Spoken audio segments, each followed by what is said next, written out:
Hello,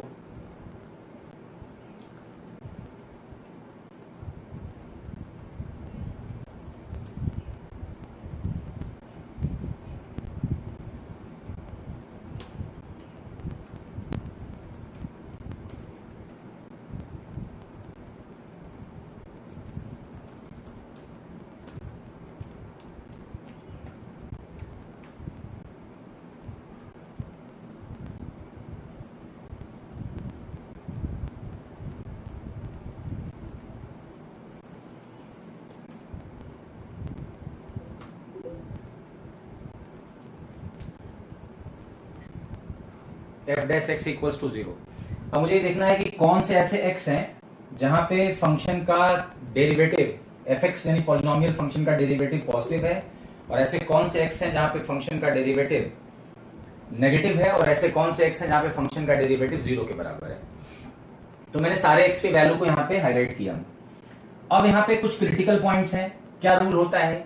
critical points कौन से हैं? ऐसे पॉइंट्स जहां पे एफ डैश एक्स की वैल्यू 0 के बराबर है या एफ डैश एक्स डिफाइंड नहीं होता है। तो क्योंकि फंक्शन डिफरेंशिएबल एवरीवेयर, तो जिन जिन पॉइंट्स पे एफ डैश एक्स की वैल्यू 0 के बराबर है उन पॉइंट्स पे फंक्शन का वैल्यू निकाल लेंगे। ग्राफ बनाने के लिए पता लग गया कि कौन से इंटरवल में इंक्रीज कर रहा है, कौन से इंटरवल में डिक्रीज कर रहा है। और at X tending towards minus infinity, at X tending towards plus infinity. तो स्टेप 3 क्या होगा? तो स्टेप 3 है at very large value of X, at very large value of x, at very large value of x, leading coefficient, highest power of the polynomial, highest power of the polynomial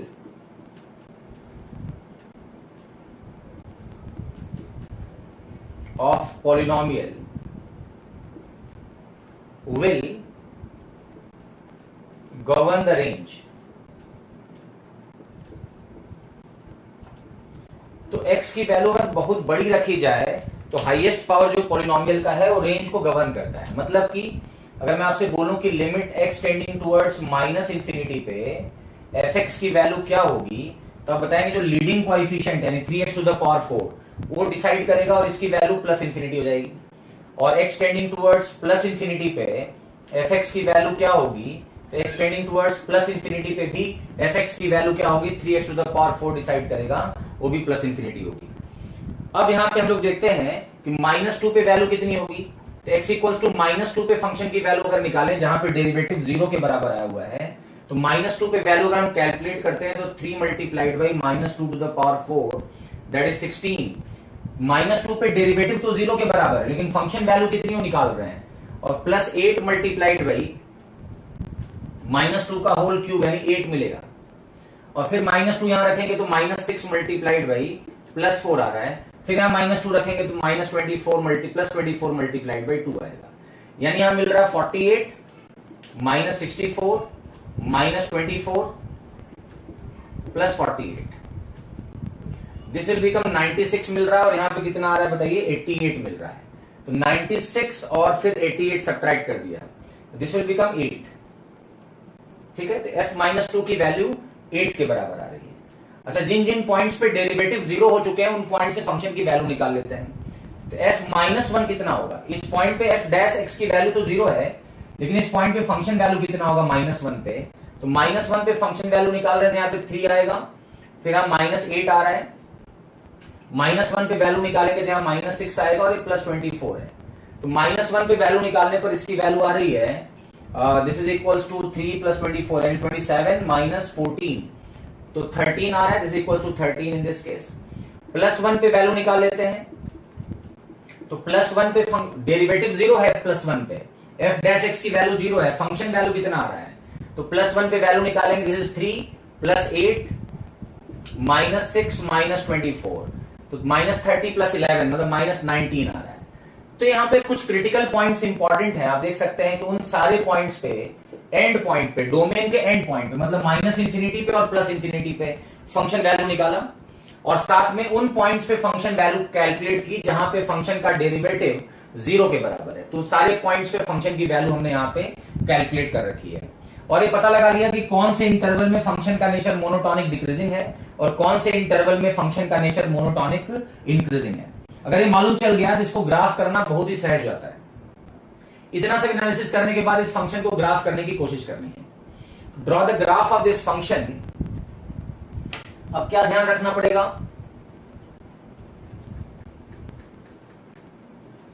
अब इस function को graph करने के लिए मोनोटॉनिसिटी, interval of मोनोटॉनिसिटी important है और कौन से पॉइंट पे डेरिवेटिव जीरो हो रहा है वो पॉइंट्स ऑफ लोकल मैक्सिमा या लोकल मिनिमा बनेंगे।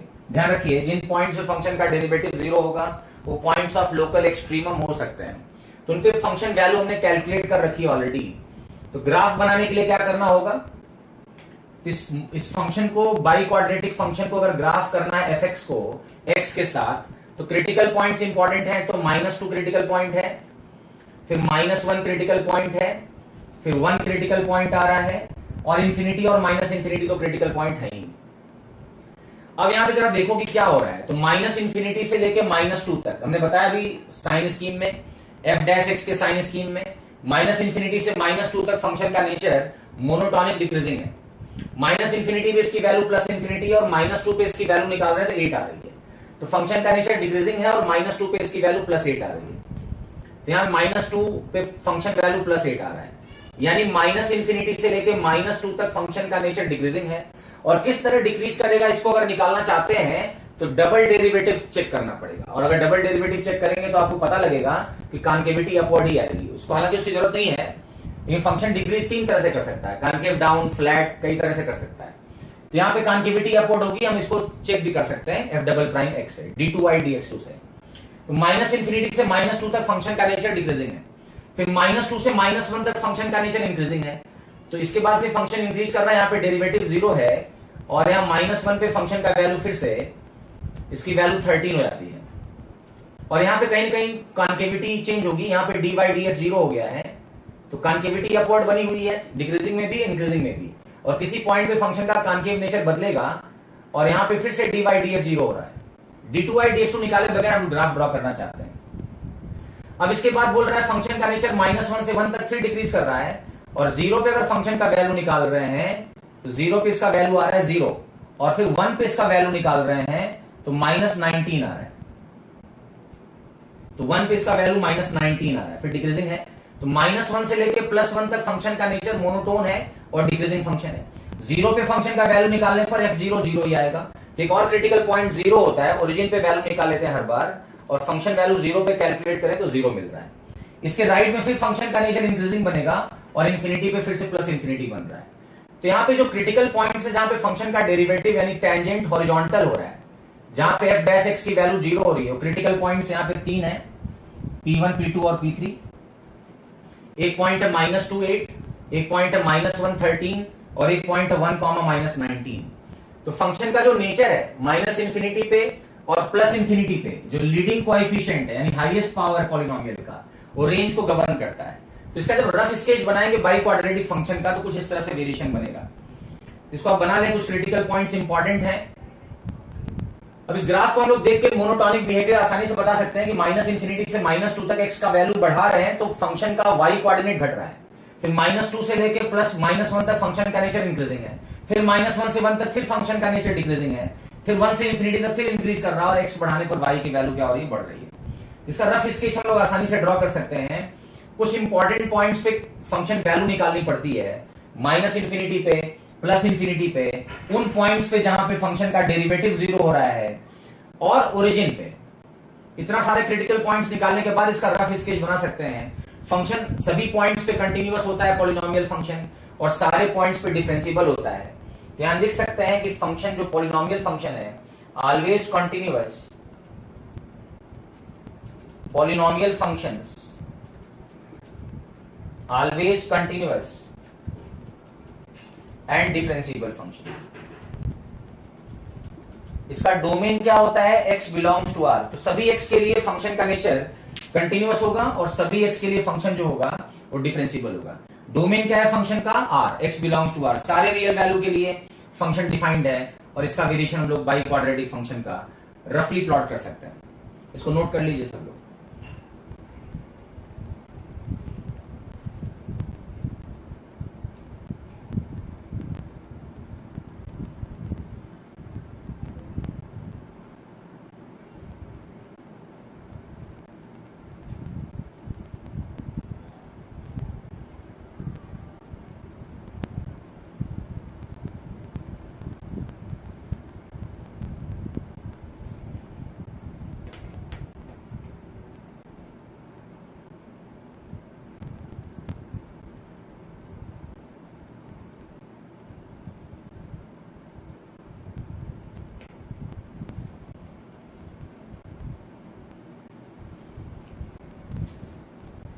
This way we can draw the graph of this polynomial function. किसी भी पॉलिनोमियल फंक्शन को ड्रॉ करने के लिए 3 इंपॉर्टेंट पॉइंट्स हैं।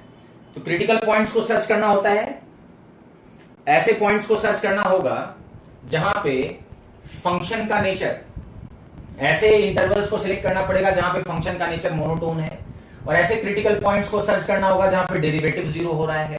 तो इस बाई क्वाड्रेटिक फंक्शन को हम लोग आसानी से ट्रेस कर सकते हैं। ठीक है, आगे बढ़ते हैं जरा।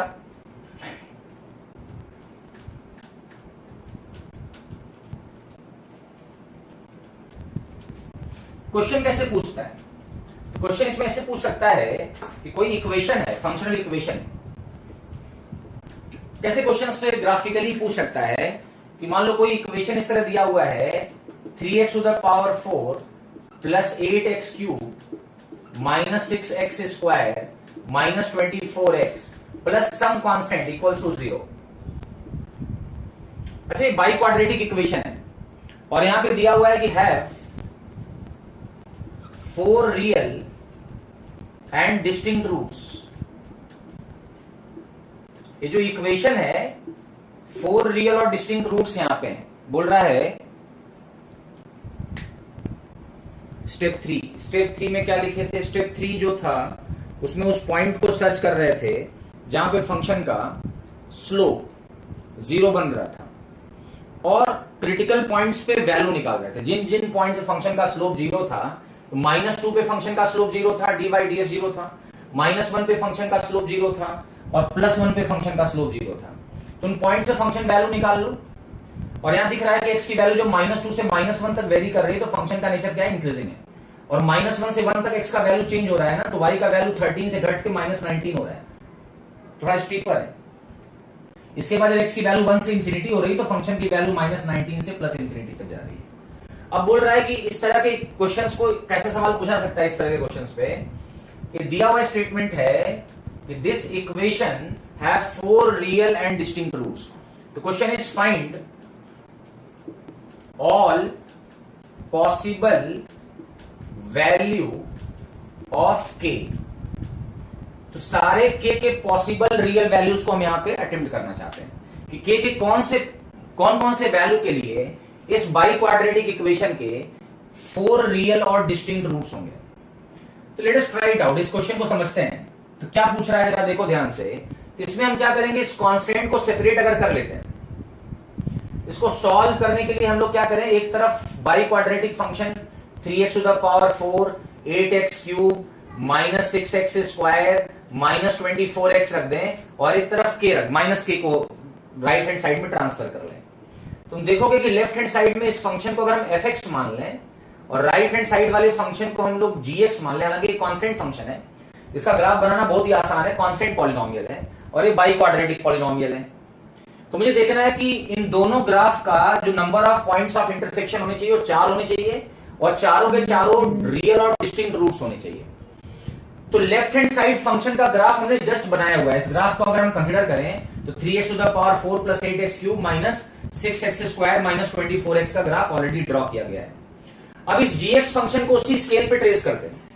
तो gx को उसी स्केल पे ट्रेस करने पर नंबर ऑफ सॉल्यूशंस कितने आने चाहिए, तो दैट शुड बी 4 और चारों के चारों रियल और डिस्टिंक्ट होने चाहिए। तो अगर हम y इक्वल्स टू gx का ग्राफ बनाते हैं, यानी y equals to minus k बना लेते हैं, माइनस k कोई रियल कांस्टेंट है, k कोई रियल नंबर है बोल रहा है, तो y equals to minus k बनाने पर ग्राफ 4 पॉइंट्स पे इंटरसेक्ट होना चाहिए, 1 2 3 एंड 4। तो 4 पॉइंट्स पे इंटरसेक्शन होना चाहिए। तो उसके लिए इस माइनस के जो हॉरिजॉन्टल लाइन का y कोऑर्डिनेट है, सारे x के लिए y कोऑर्डिनेट फिक्स्ड है माइनस के, उसका रेंज क्या होना चाहिए जिसके लिए इसके नंबर ऑफ सॉल्यूशंस 4 हो। तो एक चीज यहां पे क्लियर कट में समझ में आ रही है कि माइनस के का वैल्यू अगर -8 से ज्यादा हो जाए और प्लस 8 से ज्यादा हो जाए और 13 से कम हो जाए, तब उस केस में आप देखो कि इस रेंज में कहीं पे भी माइनस के की हॉरिजॉन्टल लाइन बनाओ तो नंबर ऑफ सॉल्यूशंस कितने मिलेंगे, बोलो 4 मिलेंगे। तो नंबर ऑफ सॉल्यूशंस को 4 डिस्टिंक्ट रूट्स चाहिए हमें। तो माइनस के का जो इंटरवल है, माइनस के का वैल्यू है, तो यहां बोल सकते हैं for 4 real and distinct roots. इस इक्वेशन के 4 रियल और डिस्टिंक्ट रूट्स के लिए माइनस के जो राइट हैंड साइड में वैल्यू है उसका वैल्यू 8 से ज्यादा होना चाहिए और 13 से कम होना चाहिए। तो 8 से ज्यादा और 13 से कम क्यों रख रहे हैं, क्यों नहीं 13 रख दे रहे हैं? तो अगर माइनस के 13 रखेंगे तो नंबर ऑफ सॉल्यूशंस कितने मिलेंगे? 3। नंबर ऑफ रूट्स तो 4 मिलेंगे, लेकिन नंबर ऑफ सॉल्यूशंस 3 ही मिलेंगे, डिस्टिंक्ट रूट्स नहीं मिलेंगे, 2 इक्वल रूट्स हो जाएंगे। और अगर माइनस के का वैल्यू -8 रखेंगे तब भी नंबर ऑफ सॉल्यूशंस कितने मिलेंगे? 3 मिलेंगे। 4 डिस्टिंक्ट रूट्स तो नहीं मिल रहे हैं, 3 ही पॉइंट ऑफ इंटरसेक्शन आएगा। और अगर माइनस के का वैल्यू -8 से कम रख दें, 8 से थोड़ा भी कम रखते हैं तो नंबर ऑफ सॉल्यूशन 2 मिलेंगे। -19 से ज्यादा रखते हैं तो 2 सॉल्यूशन मिलेंगे। और 13 से ज्यादा रखें माइनस के का वैल्यू तब भी 2 सॉल्यूशन मिलेगा। और -19 से कम रखें माइनस के का वैल्यू तो कोई रियल सोल्यूशन नहीं मिलेगा। तो यहां से के का रेंज क्या मिल रहा है?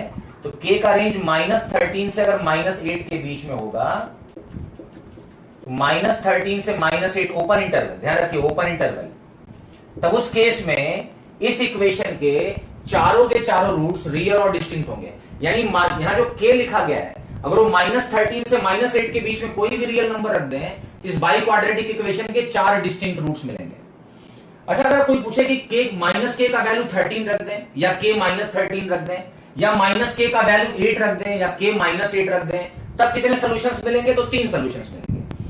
और उस केस में 2 डिस्टिंक्ट रूट्स होंगे और 2 रूट्स क्या होंगे? कॉन्साइड कर जाएंगे। माइनस के की वैल्यू -13 रख दें तब भी नंबर ऑफ सॉल्यूशंस 3 मिलेंगे, लेकिन रूट्स कितने मिलेंगे? 4, और 2 रूट्स रिपीटेड होंगे। अच्छा, के का माइनस के का वैल्यू अगर 13 से ज्यादा रख दें तब नंबर ऑफ सॉल्यूशंस कितने मिलेंगे? तो डेफिनेटली 2 सॉल्यूशंस मिलेंगे।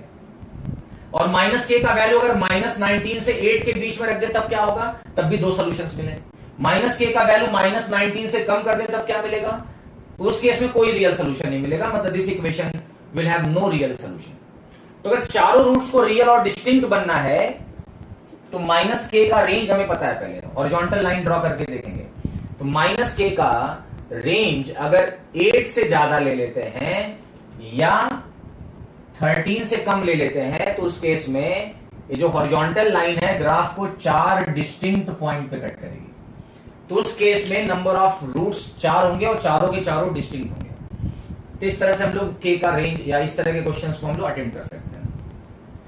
इसी टाइप का एक और क्वेश्चन लिखते जरा, इस बार अपने से करके देखें, सब लोग नोट कर लीजिए।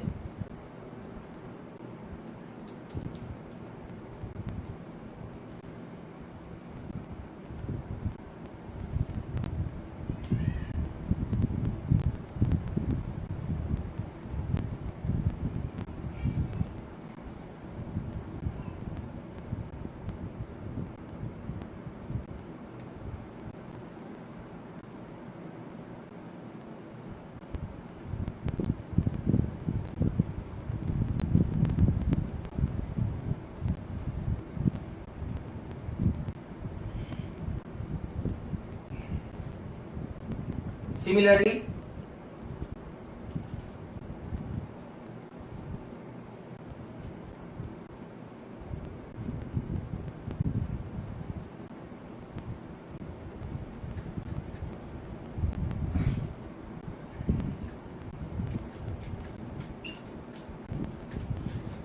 तो इस टाइप के जब पॉलिनोमियल फंक्शंस लिए जाते हैं तो कैसे ग्राफ करना है उसको समझने की जरूरत है और आसानी से ट्रेस कर सकते हैं। जैसे अगला क्वेश्चन है, कैसे सवाल पूछे जाते हैं, या देखिए question number 2। Consider equation E 4x³ - 12x plus k equals to 0 have 3 real and distinct roots। बोल रहा है कि एक गिवन कंडीशन है, this equation have 3 real and distinct roots, find all possible values of k. तो के के सारे पॉसिबल वैल्यूज को यहां पे कैलकुलेट करना है। जरा इसको देखते हैं।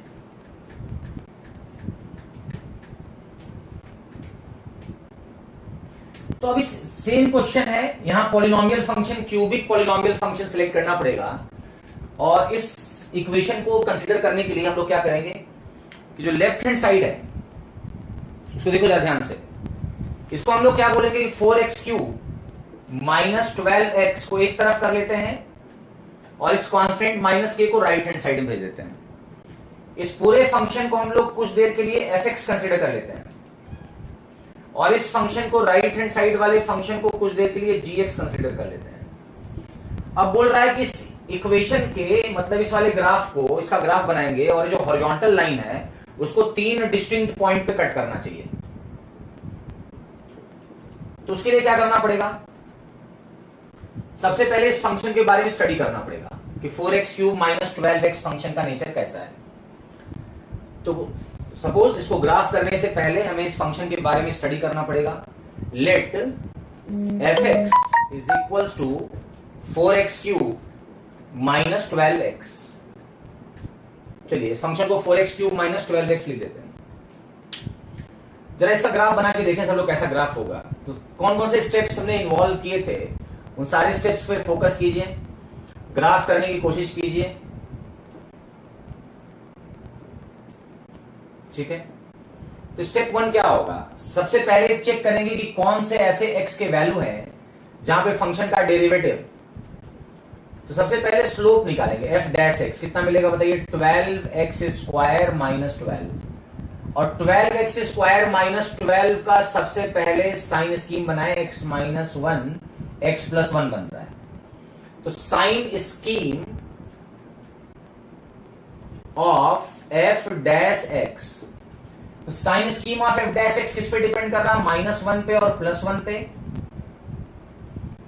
तो 1 के राइट में पॉजिटिव आ रहा है, -1 से 1 के बीच में नेगेटिव आ रहा है, फिर पॉजिटिव आ रहा है। तो इंटरवल ऑफ मोनोटोनिसिटी हमें पता लग गया। तो how to predict interval of monotonicity, तो मोनोटोनिसिटी का इंटरवल पता कर लें। तो ये बताइए कि जो fx फंक्शन जिसको हमने कंसीडर किया है वो इंक्रीजिंग कब है, तो हम बोलेंगे जब x बिलोंग्स टू -∞ से -1 यूनियन 1 से इंफिनिटी। अब देखिए -∞ से -1 तक फंक्शन के डेरिवेटिव का साइन पॉजिटिव है, 1 के राइट में फंक्शन के डेरिवेटिव का साइन पॉजिटिव है। मोनोटोनिक डिक्रीजिंग कब होगा, तो जब बताएंगे x की वैल्यू -1 से 1 के बीच में होगी।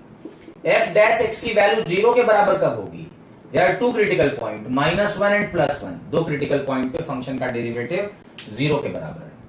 तो 3 पॉइंट्स यहां पे इंपॉर्टेंट लिखने हैं और समझना पड़ेगा। स्टेप 2 क्या है, स्टेप 2 में हमें देखना होगा कि जिन जिन पॉइंट से फंक्शन का डेरिवेटिव 0 हो रहा है उन पॉइंट्स पे फंक्शन की वैल्यू कितनी होगी। तो फाइंड द फंक्शन वैल्यूज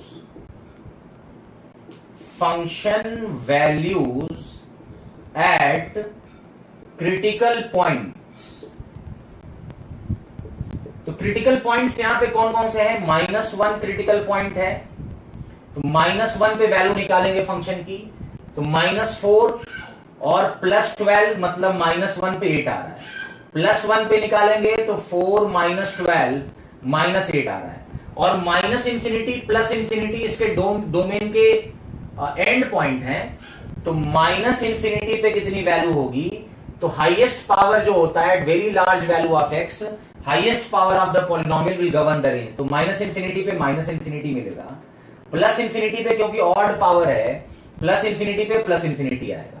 तो कुछ क्रिटिकल पॉइंट्स है जहां पे फंक्शन वैल्यूज को हमने कंसीडर किया और निकाला। ये हमने fx के बारे में बात की। तो इसको ग्राफ करना अब आसान हो गया, हम चाहे तो डबल डेरिवेटिव भी निकाल सकते हैं और डबल डेरिवेटिव निकाल के कॉनकेव नेचर को भी प्रेडिक्ट कर सकते हैं। तो मोनोटोनिक बिहेवियर को f' शो करता है और कॉनकेव नेचर को f'' शो करता है। तो f'' भी निकाल के इसका कॉनकेव नेचर भी प्रेडिक्ट कर सकते हैं।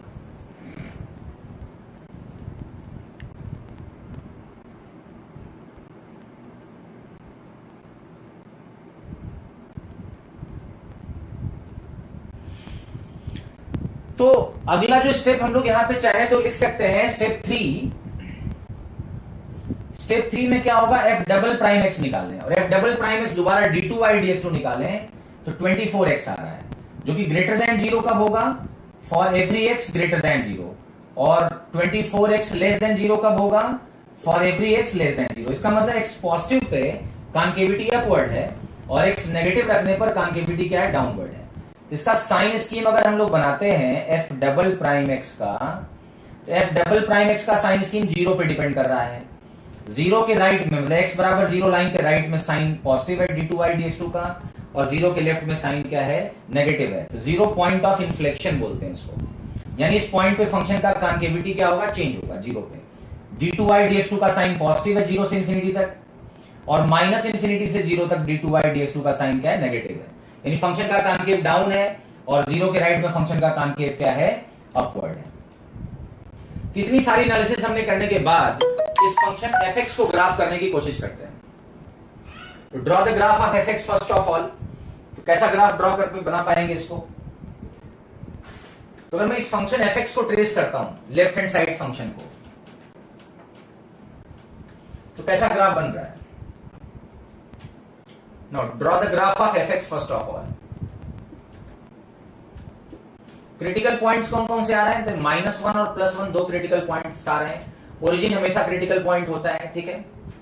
Minus infinity plus infinity critical points हैं। जिस तरह से हमने ग्राफिकली fx को ट्रेस करने की कोशिश की, माइनस इंफिनिटी पे इसकी वैल्यू माइनस इंफिनिटी है, और हमें पता है कि माइनस इंफिनिटी से लेकर -1 तक फंक्शन का नेचर कैसा है, बोलो, इंक्रीजिंग है। मैंने पता ऑलरेडी लिखा हुआ है।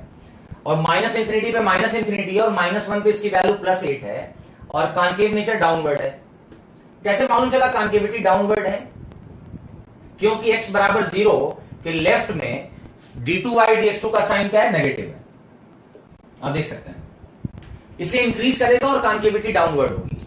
और यहां पे dy dx की वैल्यू 0 के बराबर आ रही है। फिर -1 से +1 तक फंक्शन का नेचर फिर से क्या है, डिक्रीजिंग है, और 0 पे फिर 0 है, और 1 पे इसकी वैल्यू निकाल रहे हैं तो -8 आ रही है। तो देखो 0 तक फंक्शन डिक्रीज भी कर रहा है तो कॉन्केव डाउन है, नीचे से कॉन्केव है। इंक्रीज भी कर रहा है तो d2y dx2 नेगेटिव है। जैसे 0 के राइट में, y एक्सिस के राइट में आते हैं तो फंक्शन डिक्रीजिंग है लेकिन कॉन्केविटी अपवर्ड होगी। फिर 1 के राइट में जाने पर क्या होगा, फिर फंक्शन इंक्रीजिंग बनता है और कॉन्केविटी क्या बनती है, बोलो, अपवर्ड। यानी y एक्सिस के लेफ्ट में पूरी तरह से फंक्शन कॉन्केव डाउन है और y एक्सिस के राइट में कॉन्केविटी फ्रॉम अपवर्ड है। तो 0 पे इसका कॉन्केव नेचर बदल रहा है, -1 पे वैल्यू निकाला, 1 पे इसकी वैल्यू निकाली, तो इस तरह का ग्राफ बन रहा है fx का। fx left hand side function को ग्राफ करना इजी है, और इस तरह से dy dx, d2y dx2 और फंक्शन वैल्यू क्रिटिकल पॉइंट्स पे निकाले। 0 पे कितनी वैल्यू आ रही है, माइनस इंफिनिटी पे कितना आ रहा है, प्लस इंफिनिटी पे कितना आ रहा है, और उन पॉइंट्स पे वैल्यू निकाला जहां पे फंक्शन का डेरिवेटिव 0 हो रहा है। तो क्रिटिकल पॉइंट्स पे वैल्यू निकाल लिया, ग्राफ बनाने की कोशिश की, और इस तरह से ग्राफ बन रहा है। नाउ अब बोल रहा है कि fx प्लस के, यानी इक्वेशन में हमें एक तरफ -k का ग्राफ बनाना है gx का। तो इसी स्केल पे अगर हम gx फंक्शन को ट्रेस करते हैं, और gx फंक्शन को ट्रेस करने पर जो ग्राफ होना चाहिए y बराबर gx का, जो कि y इक्वल्स टू -k है, हॉरिजॉन्टल लाइन मिलेगा, k बिलोंग्स टू r। इसको 3 डिस्टिंक्ट पॉइंट पे कट करना चाहिए, 1, 2 एंड 3। तो 3 पॉइंट्स पे इंटरसेक्ट करना चाहिए। तो -k का जो रेंज आएगा ऑब्वियसली -8 से ज्यादा आना चाहिए और +8 से कम आना चाहिए। अच्छा, -8 से +8 के बीच में कहीं पे भी -k को रखेंगे तो ग्राफ को 3 डिस्टिंक्ट पॉइंट्स पे कट करेगा। तो for 3 real and distinct roots, -k का जो रेंज होगा वो -8 से ज्यादा होगा और +8 से कम होगा। तो माइनस से मल्टीप्लाई करने पर इनइक्वालिटी साइन बदल जाएगी, लेकिन जो दोनों तरफ सिमेट्री है इसलिए कोई फर्क नहीं पड़ रहा है। तो अगर k का वैल्यू -8 से +8 के बीच में रखते हैं तो नंबर ऑफ सॉल्यूशंस या रूट्स 3 मिलेंगे और तीनों डिस्टिंक्ट होंगे। अच्छा, -k की वैल्यू 8 रख दें या -k की वैल्यू -8 रख दें तो नंबर ऑफ सॉल्यूशंस 2 मिलेंगे, नंबर ऑफ रूट्स 3 होंगे, लेकिन 2 रूट्स रिपीटेड होंगे। अच्छा, -k की वैल्यू -8 से कम रख दें तो 1 रूट मिलेगा, -k की वैल्यू 8 से ज्यादा रख दें तो 1 ही रूट मिलेगा, और -8 या +8 रख दें तो नंबर ऑफ रूट्स तो मिलेंगे हमें 3, नंबर ऑफ सॉल्यूशंस मिलेंगे 2, लेकिन 2 रूट्स आपस में कॉन्साइड कर जाएंगे। मैं बोलूं कि यहां पे -k की वैल्यू मैंने -8 रख दी है, जरा बताओ कितने पॉइंट्स ऑफ इंटरसेक्शन है? तो ऑब्वियसली 2 ही पॉइंट ऑफ इंटरसेक्शन मिल रहे हैं, लेकिन यहां पे नंबर ऑफ सॉल्यूशंस तो 2 काउंट होंगे, रूट्स 3 होंगे, लेकिन दो रूट रिपीट करेंगे, एक अलग होगा। माइनस के की वैल्यू +8 ले लें तब क्या होगा, तब उस केस में नंबर ऑफ रूट्स की वैल्यू, तो माइनस के की वैल्यू +8 ले तब क्या होगा, तो नंबर ऑफ रूट्स की वैल्यू 3 मिलेगी और दो रूट क्या होंगे, रिपीट करेंगे। तो इस तरह से लोग पॉलिनोमियल फंक्शन को ट्रेस कर सकते हैं। तो आपको ये आइडिया होना चाहिए कि कोई भी पॉलिनोमियल हो, चाहे क्वाड्रेटिक हो, चाहे क्यूबिक पॉलिनोमियल हो, चाहे बाई क्वाड्रेटिक हो, तो पहले में f(x) चाहिए, अगले वाले स्टेप में f' का साइन स्कीम चाहिए, और फिर f'(x) से कॉनकेव नेचर पता करना पड़ेगा कि कौन से इंटरवल में किस तरह की कॉनकेविटी है। y एक्सिस के लेफ्ट में पूरी तरह से कॉनकेव डाउन है, और y एक्सिस के राइट में d2y dx2 का साइन क्या है, पॉजिटिव। चाहे फंक्शन डिक्रीज कर रहा है तब भी कॉनकेविटी अपवर्ड है, चाहे इंक्रीज कर रहा है तब भी कॉनकेविटी अपवर्ड है। तो एक तो मोनोटोनिसिटी का इंटरवल है और एक कॉनकेविटी का इंटरवल है, साइन स्कीम दोनों के लिए बनाना होता है, और एक f(x) है, मतलब क्रिटिकल पॉइंट पे फंक्शन की वैल्यू निकालनी है। तीन बातें हैं, f(x), f'(x) और f'(x). इन तीनों को यूज करके हमें f(x) को ट्रेस करना है, और इक्वेशन के तीन डिस्टिंक्ट रूट्स होने के लिए k का जो रेंज होगा वो -8 से 8 के बीच में होना चाहिए, ओ का interval. This is the method to draw the graph of polynomial functions. ठीक है, इसको नोट कर लीजिए।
ठीक है,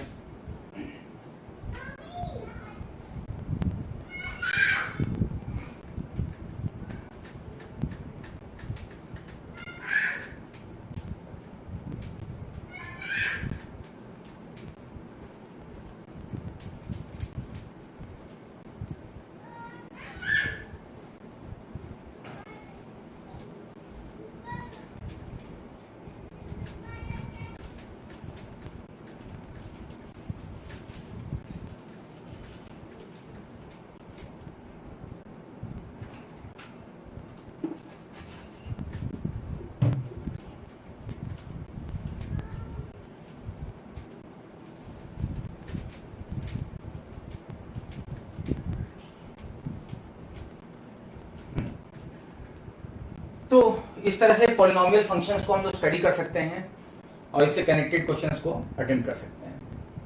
अब आगे बढ़ते हैं, कुछ और एग्जांपल्स देखते हैं इस पे पॉलिनोमियल फंक्शंस पे किस तरह के क्वेश्चंस पूछे जाते हैं। क्वेश्चन नंबर 3 लिखते हैं हम लोग, और पॉलिनोमियल फंक्शन y बराबर f(x) या y बराबर p(x) इस पॉलिनोमियल फंक्शन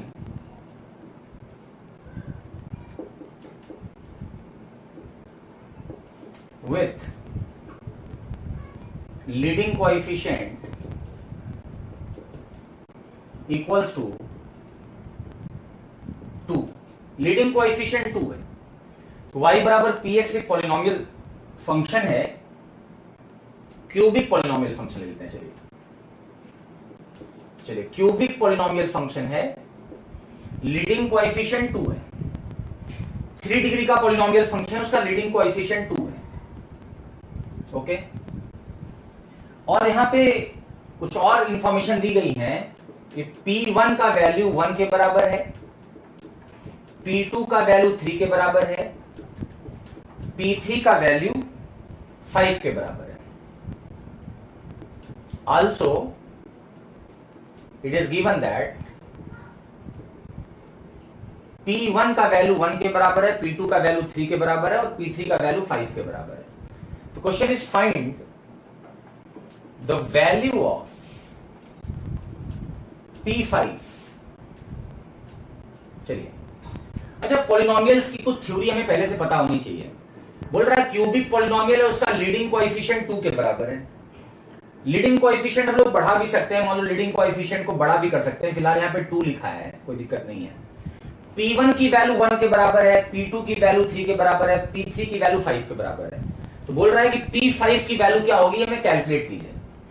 तो इस तरह के क्वेश्चंस में क्या करना होता है, यूजुअली हम लोग क्या एज्यूम करते हैं पॉलिनोमियल फंक्शन को। यहां हम लोग पॉलिनोमियल फंक्शन Px को एज्यूम करेंगे 2x³ plus a1x square plus a2x plus a3। Leading coefficient 2 के बराबर होने की वजह से Px को हम इस तरह से एज्यूम करेंगे। और कितने अननोन यहां बचेंगे, बोलो 3। अब इन तीनों अननोन की वैल्यू को निकालने के लिए यहां पे 3 इक्वेशन बना सकते हैं हम चाहे तो। P1 बराबर 1 दिया है, P2 बराबर 3 दिया है, P3 बराबर 5 दिया है। तो हमारे पास 3 इक्वेशंस आ जाएंगे। उन तीनों इक्वेशन को सॉल्व करके a1 a2 a3 मिल जाएगा। 3 अननोन है, 3 इक्वेशंस निकाल लेंगे यहाँ पे। लीडिंग कोएफिशिएंट 2 के बराबर है, तो फिर P5 की वैल्यू भी आसानी से निकल जाएगी। लेकिन हम लोग इस तरह से एज्यूम ना करके Px को जरा कुछ दूसरी तरह से सोचते हैं। कई बार सवाल इस प्रकार दिया रहता है कि ऑब्जर्वेशन से इसको हम लोग इजी बना सकते हैं। तो एक चीज समझिए कि रिमाइंडर थ्योरम क्या होता है। तो यहां पे आपको समझ में आना चाहिए कि जो पॉलिनोमियल Px है उसमें अगर x -1 से डिवाइड कर रहे हैं तो रिमाइंडर 1 आ रहा है। P1 जो है ना वो रिमाइंडर होगा जब किसी इस क्यूबिक पॉलिनोमियल फंक्शन को x -1 से डिवाइड करते तो रिमाइंडर 1 के बराबर आ रहा है। और जब इसी एक्सप्रेशन को x -2 से डिवाइड कर रहे हैं तो रिमाइंडर की वैल्यू 3 आ रही है, कांस्टेंट आ रही है। और इसी क्यूबिक एक्सप्रेशन को अगर x -3 से डिवाइड कर रहे हैं तो रिमाइंडर की वैल्यू 5 आ रही है।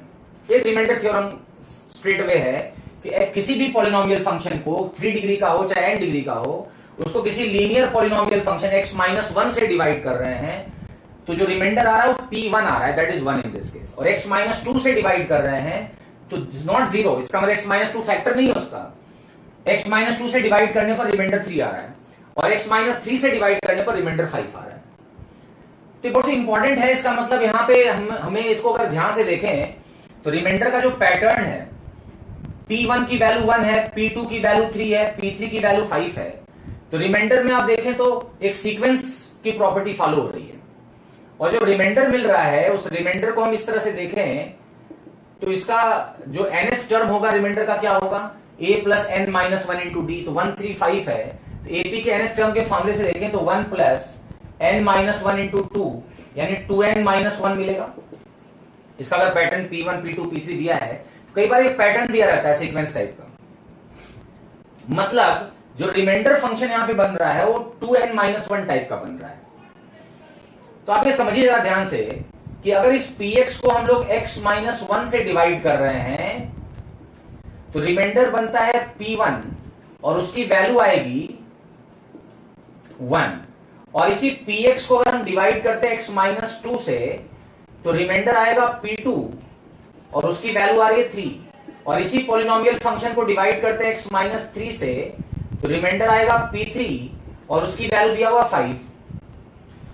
तो ये एक बात यहां पे क्लियर है कि अगर मैं फंक्शन Px कंसीडर करूंगा तो x -1 से डिवाइड करने पर रिमाइंडर 1 आ रहा है, x -2 से डिवाइड करने पर रिमाइंडर 3 आ रहा है, x -3 से डिवाइड करने पर रिमाइंडर 5 आ रहा है। लेकिन अगर मैं एक फंक्शन यहां पे इस तरह कंसीडर करता हूं, कंसीडर अ पॉलिनोमियल फंक्शन,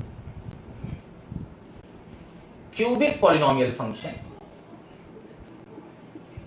एक क्यूबिक पॉलिनोमियल फंक्शन इस तरह कंसीडर करते हैं कि Px माइनस 2x माइनस 1। अब देखो 2x माइनस 1 यहां से सीक्वेंस फंक्शन का nth टर्म निकाल के पता लगाया। यहां AP जैसा फॉर्मेट बन रहा है, P1 दिया रहता है, P2 दिया रहता है, P3 दिया रहता है। तो आप देख सकते हैं यहां पे Pn निकाल के 2n माइनस 1 आ रहा है। तो उस रिमाइंडर को अगर मैं सब्ट्रैक्ट कर दूं तो एक नया क्यूबिक पॉलिनोमियल फंक्शन बनेगा। मुझे Px की बात करनी है लेकिन मैंने जो फंक्शन कंसीडर किया वो Px माइनस 2x माइनस 1 है। इतना मालूम चल रहा है कि इसको अगर हम एक्सप्रेस करेंगे इस क्यूबिक पॉलिनोमियल को, इसके 3 लीनियर फैक्टर होंगे। एक x माइनस 1 होगा, एक x माइनस 2 होगा, एक x माइनस 3 होगा। क्यों? क्योंकि इस बार अगर मैं देखूं ध्यान से, लीडिंग कोएफिशिएंट कितना है, बोलो 2 है, यानी x क्यूब का जो कोएफिशिएंट होगा डेफिनेटली 2 है। तो यहां पे 2 लिखना पड़ेगा। तो जो भी लीडिंग कोएफिशिएंट हो वहां पे प्लेस कर दो। अब जगह देखो कंडीशन सेटिस्फाई कर रहा है कि नहीं कर रहा है। अगर मैं P1 निकालना चाहता हूं तो x के प्लेस पे 1 रख दो, तो राइट हैंड साइड तो 0 हो जाएगा और यहां पे P1 माइनस 1 आएगा और इक्वल्स टू 0, तो P1 की वैल्यू 1 के बराबर होगी। तो Px के x माइनस 1, x माइनस 2 और x माइनस 3 फैक्टर नहीं है, लेकिन Px माइनस 2x माइनस 1 अगर एक्सप्रेशन लेते हैं तो उसके 3 लीनियर फैक्टर मिलेंगे। अब यहां पे हम लोग P1 की वैल्यू निकालेंगे तो 1 आएगा, P2 की वैल्यू निकालेंगे तो 3 आएगा और P3 की वैल्यू निकालेंगे तो डेफिनेटली कितना मिलेगा, 5 मिलेगा। तो क्यूबिक पॉलिनोमियल फंक्शन हम यहां पे Px ना कंसीडर करके Px minus 2x minus 1 consider किया हमने। ये फैक्टर थ्योरम हो जाएगा क्योंकि x बराबर 1 रखने पर इस फंक्शन का, इसको हम लोग साई x मान लेते हैं, ये भी क्यूबिक पॉलिनोमियल फंक्शन है। इस Sai x cubic polynomial function के 3 फैक्टर पक्का होंगे क्योंकि साई 1 निकालेंगे तो 0 आएगा, साई 2 निकालेंगे तो 0 आएगा। ये P1 माइनस 1 0 है, P2 माइनस 2, P2 माइनस 3 0 है और P3 माइनस 5 0 है। इसका मतलब साई 1, साई 2 और साई 3 0 है, इसके 3 लीनियर फैक्टर होंगे। क्योंकि लीडिंग कोएफिशिएंट की वैल्यू 2 है इसलिए यहां पे 2 प्लेस कर दिया हमने। तो व्हाट अबाउट Px देन? तो लेट Px इक्वल्स टू क्या मिल जाएगा बताइए, 2 into x minus 1, x minus 2, x minus 3 plus 2x minus 1। इस तरह से फंक्शन को कंसिडर करना पड़ता है। तो यहां पे हमें सीधे सीधे पता लग गया कि जो Px होगा इस टाइप का होगा। Now what about P5? तो try to find the value of P5, put x equals to 5, this is 4, this is 3, this is 2 plus P5 is 9। यहां पे कितना आ जाएगा, ये 48 आ रहा है प्लस 9 मिल रहा है, दैट विल बिकम 57। तो P5 विल डेफिनेटली बी 57। आप चाहें तो यहां पे सिंपल इक्वेशन भी बना सकते हो कि P1 की वैल्यू 1 है, x के प्लेस 1 रखें और इसको 1 के से इक्वेट करें। P2 3 है तो इसको 3 से इक्वेट करके 3 इक्वेशन 3 अननोन बना के A1 A2 A3 भी निकाल सकते हैं। लेकिन कई बार सीक्वेंस टाइप का क्वेश्चन दिया होता है, x बराबर 1 पे फंक्शन वैल्यू दिया है, x बराबर 2 पे फंक्शन वैल्यू दिया है, x बराबर 3 पे फंक्शन वैल्यू दिया है, तो हम लोग आसानी से इसको रिमाइंडर फंक्शन कंसिडर निकाल सकते हैं कि रिमाइंडर फंक्शन 2n माइनस 1 है, 2x माइनस 1 टाइप का होगा। और मैं Px फंक्शन कंसिडर ना करके Px minus 2x minus 1 function consider करता हूं। उसके 3 फैक्टर पक्का होंगे कि x माइनस 1, x माइनस 2 और x माइनस 3। ये भी क्यूबिक पॉलिनोमियल होगा। लीडिंग कोएफिशिएंट 2 होने की वजह से यहां पे 2 पुट अप करेंगे और Px फंक्शन को इस तरह कंसिडर कर लेंगे और P5 निकालने का एक टेक्निक बेहतर होगा as compare to finding the value of A1 A2 and A3। ठीक है,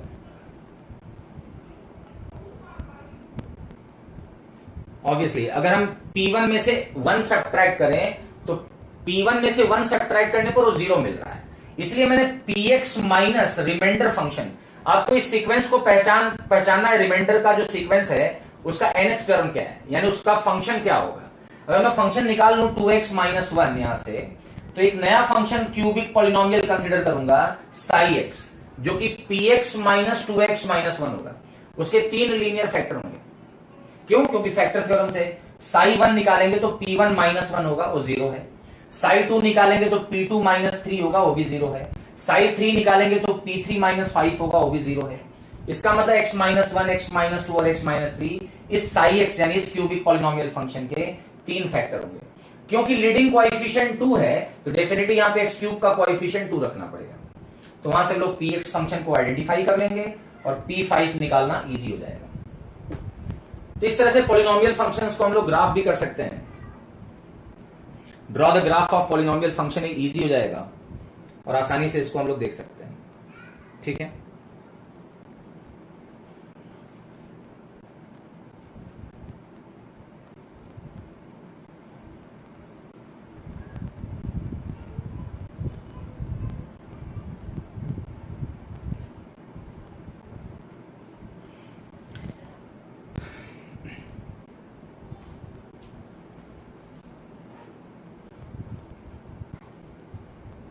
तो कई बार ये पॉलिनोमियल फंक्शंस पे कुछ तरह के क्वेश्चंस बनते हैं। जैसे मान लो एक हमने यहां पे लिख दिया, एक और पैटर्न लिखते हैं, दूसरा क्वेश्चन इसी टाइप का करके दिखाएं आप लोग।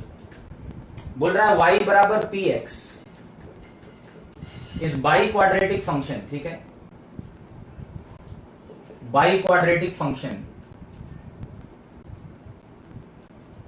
With leading coefficient unity. अच्छा, leading coefficient biquadratic function दिया है, उसका लीडिंग कोएफिशिएंट यूनिटी है, मतलब कि हाईएस्ट पावर का कोएफिशिएंट 2 है। And also P1 in this case, again P1 दिया हुआ है, P1 is suppose in this case P1 is 1, P2 in this case is 3, P3 in this case is 7, P4 in this case is 13, ठीक है suppose. Also it is given that to find the value of P5, try करते हैं P5 निकालें। चलो एक बार कोशिश करेंगे, pattern को पहचानेंगे और एक बार अपने से कोशिश करके देखें, ठीक है। Try to find the value of P5।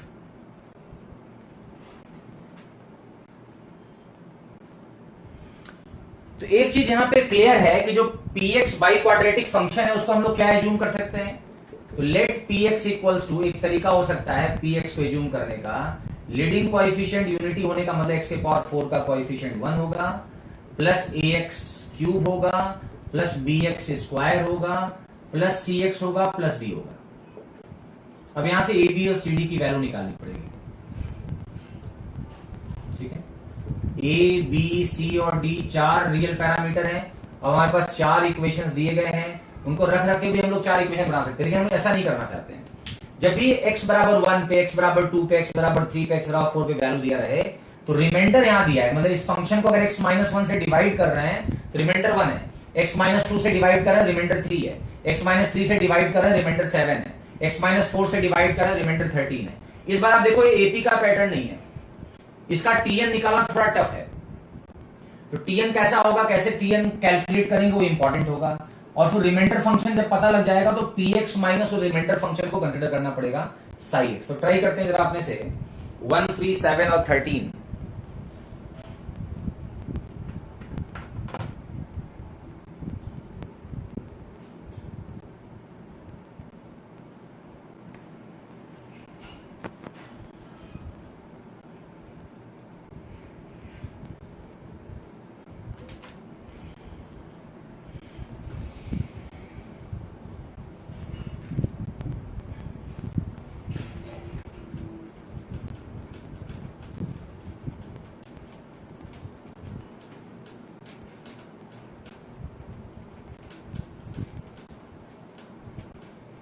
तो इसको अगर हम इस तरह से अटेम्प्ट करते हैं कैसे P5 निकालेंगे, तो सिंपल पॉलिनोमियल का सिंपल क्वेश्चन है to find the value of P5। यहाँ पे रिमाइंडर फंक्शन को कंसीडर किया जाए, what about reminder function in this case 1, 3, 7, 13 का TN कैसे निकालेंगे, तो 1, 3, 7, 13 इसका TN निकालना, अगर TN nth टर्म क्या होगा, तो रिमाइंडर फंक्शन का जनरल सीक्वेंस निकाले तो हमें पहला जो कंसेक्यूटिव डिफरेंस आ रहा है वो AP में आ रहा है, दूसरा कंसेक्यूटिव डिफरेंस कांस्टेंट आ रहा है।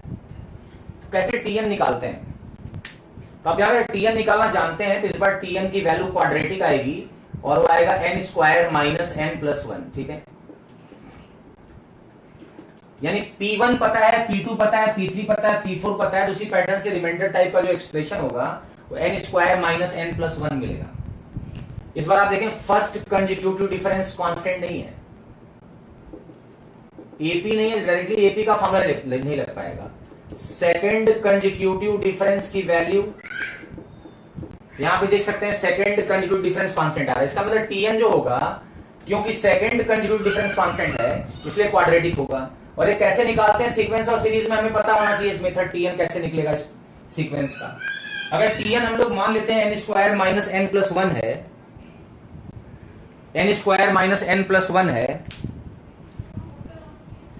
TN को अगर हम एज्यूम कर लेते हैं n square minus n plus 1, तो कैसे निकाला गया है इसको हम लोग अभी आगे स्टडी करेंगे सीक्वेंस और सीरीज में। तो हम यहाँ पे फंक्शन का जो रिमाइंडर एक्सप्रेशन है वो क्वाड्रेटिक है और वो x square minus x plus 1 बनता है, इससे हमें समझ में आ रहा है। इसको सिंप्लीफाई करने के लिए हम लोग कंसीडर करेंगे, consider a new by quadratic, एक नया बाई क्वाड्रेटिक फंक्शन कंसीडर करना पड़ेगा और वो biquadratic function psi x होगा, that is equal to Px minus x square minus x plus 1। आप देख सकते हैं यहां T1 निकाले 1 आ रहा है, T2 निकाले 3 आ रहा है, T3 निकाले 7 आ रहा है, T4 निकाले तो 13 आ रहा है, चेक कर सकते हैं। अब इसके कितने फैक्टर्स होंगे?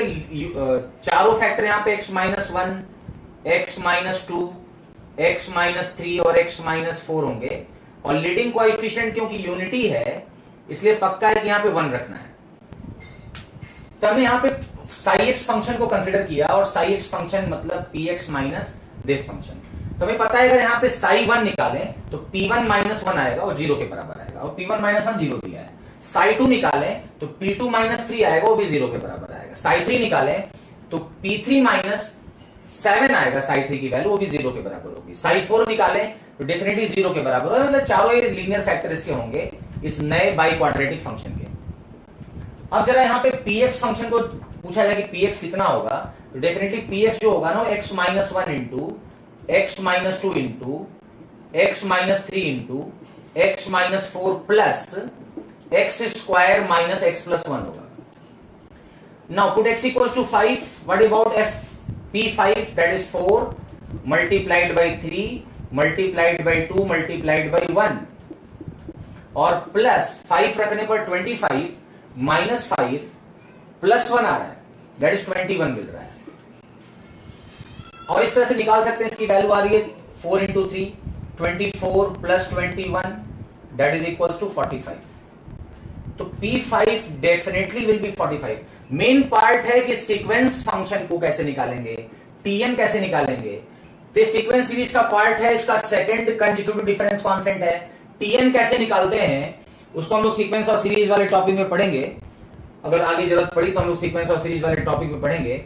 और Tn पता करके एक नया फंक्शन हम लोग बाई क्वाड्रेटिक कंसीडर करेंगे, px के बजाय साई x, और उसमें x square minus x plus 1 subtract करके साई x बनाएंगे। तो मालूम चलेगा कि साई x के 4 लीनियर फैक्टर हैं, लीडिंग कोएफिशिएंट 1 है क्योंकि साई 1 भी 0 है, साई 2 भी 0 है, साई 3 भी 0 है और साई 4 भी 0 है। बिकॉज p1 माइनस 1 0 है, p2 माइनस 3 0 है, p3 माइनस 7 0 है, p4 माइनस 13 0 है। This is the way to solve this types of questions. तो यहाँ पे ध्यान रखिए, इक्वेशंस ना बना के एक नया फंक्शन कंसीडर कर लेते हैं, और तो कैसे Tn निकालते हैं जरा उसको एक बार अपने से पढ़िएगा आज की क्लास में। आज की क्लास के बाद इसको पढ़िएगा, कोशिश करिएगा। तो इस तरह से पॉलिनोमियल फंक्शंस पे और भी कुछ थ्योरी होंगे, जैसा जरूरत पड़ेगा आगे सीखते जाएंगे, और फिर इसको हम लोग लिख पाएंगे, आगे समझ पाएंगे। तो आज के लिए इतना ही करते हैं। नेक्स्ट क्लास में हम लोग फंक्शंस के पहले टॉपिक डोमेन और रेंज ऑफ फंक्शंस से स्टार्ट करेंगे। तो आज यही करते हैं, कुछ अपने से थोड़ा पढ़ लीजिएगा। बेसिक फंक्शंस बहुत सारे हैं बचे हुए, भी रैशनल फंक्शन बचा है, ट्रिग्नोमेट्रिक फंक्शन बचा है। तो सारे फंक्शंस को जैसे जैसे जरूरत पड़ेगी हम लोग उसको स्टडी करेंगे। और इतना करते हैं, थैंक यू।